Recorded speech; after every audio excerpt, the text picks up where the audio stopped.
So something that kind of caught my eye up here is it looks like a little bit of a Franken 64. It's keys from several different models, missing the space bar. When I was first looking at the stone collection, I noticed something interesting near the entrance.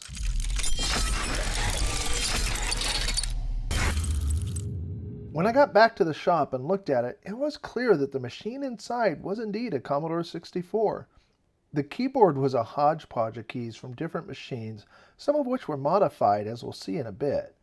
I dug out a replacement spacebar and proceeded with the restoration. See, the 3D printer's running in the background making some noise, but got this machine, got this for it. Talked to the person it's going to. They weren't decisive on how they wanted the keyboard, so I'm just sticking with it the way it is.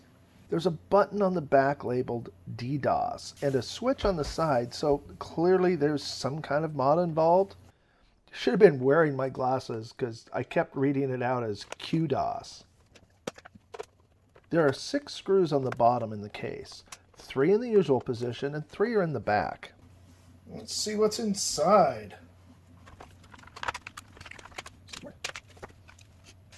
Oh, it looks like we've got a Jiffy DOS jumper board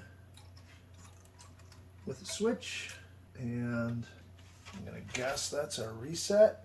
It's going to 2 pins of the user port. It's a little odd that it's there.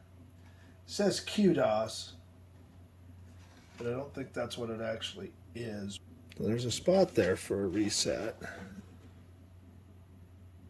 So I'm not quite sure why they didn't mount the reset switch over here and mount this switch here and drill the hole in the side, but that is the way they did it. I do have another one of these, but I don't remember if it has a switch there or not. I'm on a very short time frame here. I need this thing finished for the day after tomorrow to go to its new owner. And this was tested on a live stream and the colors were off. I am going to retest the board once it's out of the case.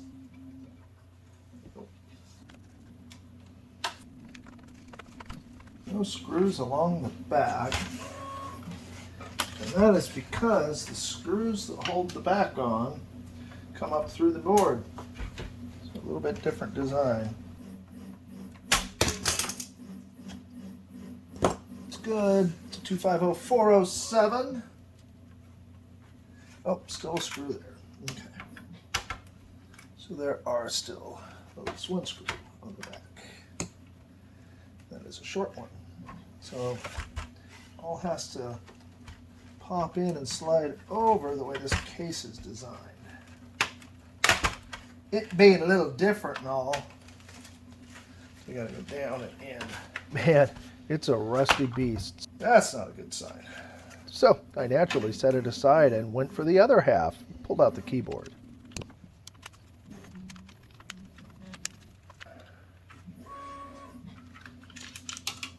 Inside of the case. It's got the long posts that go all the way through, so the case screws go through the board. And I am not going to show you cleaning the keyboard. So I'm going to take it in and clean it in the house. Oh, nice and clean. One little thing left to do. The colors are certainly off. Imagine living in an alternate timeline where this was the Commodore 64's normal colors. No! Oh, please, God, no! I don't get it, Doc. I mean, how can all this be happening? It's like we're in hell or something. Can't imagine hell being much worse. Since the machine boots, I'll skip the dead test cartridge and go straight to the diagnostic carton harness. Hey, look, the colors are off. Okay, so at least we now know that the machine is testing okay, including the color RAM, and the SID sounds good.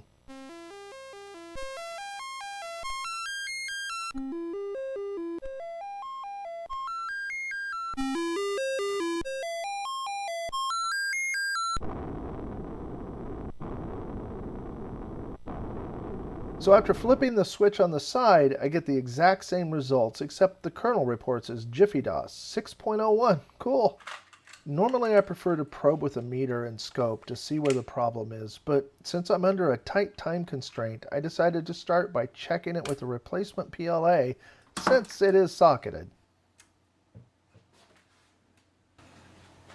Didn't think so, but it was worth a shot.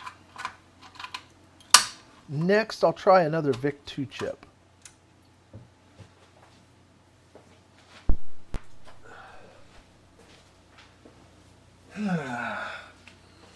Sadly, that's it. Well, that bites. There goes my only spare VIC-2, but at least the new owner will have a working machine.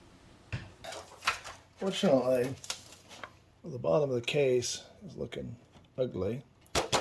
Bottom of the board's fine. That's a little rusty.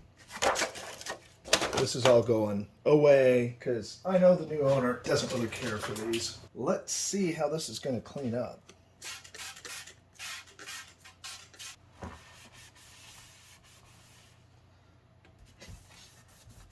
Good old magic eraser.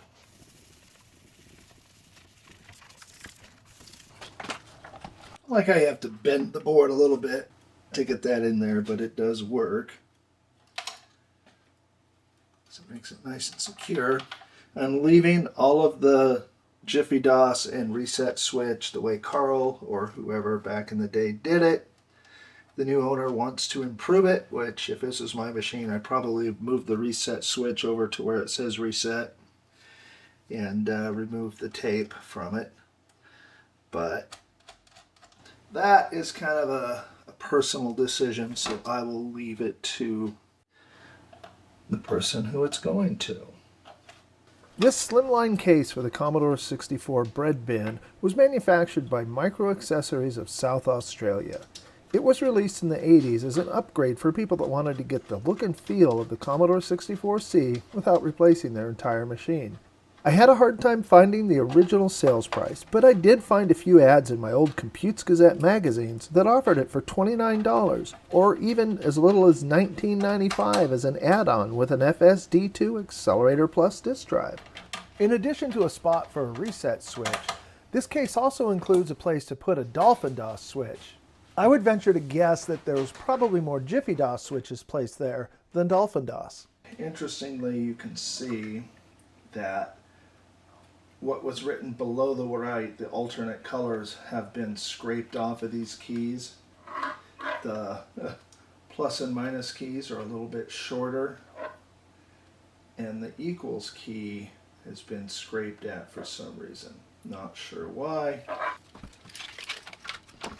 I wish I had pictures because I cleaned this keyboard last night in the living room while watching TV with the wife. So I'm sitting on the sofa at the coffee table with two dogs playing tug-of-war underneath me. They got under my legs and decided that was a good place to take up a defensive position.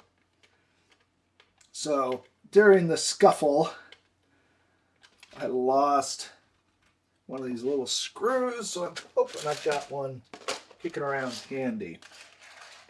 And somewhere in all the boxes around here are all of Carl's literally coffee tins with screws in them. So eventually I'll come across a bunch of those. But in the meantime, this poor computer that I had to steal the VIC out of is also having a keyboard screw removed. Bye-bye.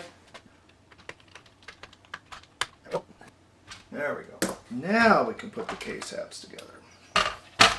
Goes there.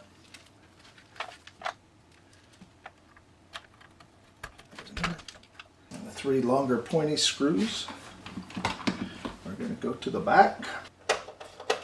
These are going all the way through the board and into the top case. So it's a little different than a regular case. So, Jiffy DOS back, regular forward.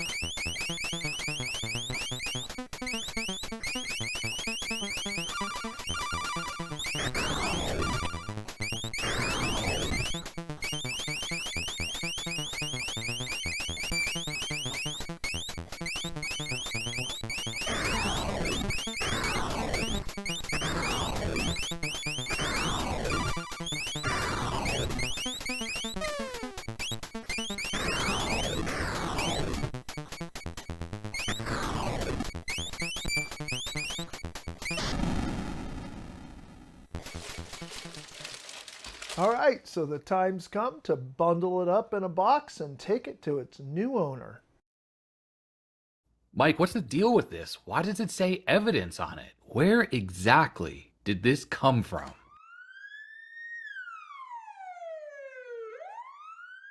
Don't sweat it. They're here for someone else.